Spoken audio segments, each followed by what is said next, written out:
మొదటగా మరి ఇంత గొప్ప సమయాన్ని ఇచ్చిన దేవునికి లెక్కించలేని స్తోత్రాలు చెల్లిస్తూ ఉన్నాను.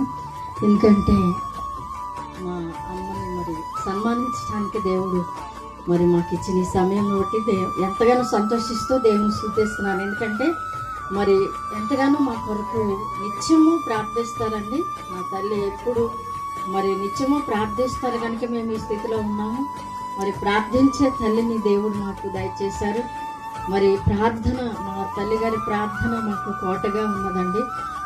దేవుడు ఎంతగానో మమ్మల్ని అభివృద్ధి చేస్తూ ఉన్నారు. మరి తల్లి ప్రార్థన వల్ల మేము ఎంతగా మరి దీవించబడుచున్నామని మేము నమ్ముతున్నాం. దేవుని స్తుతి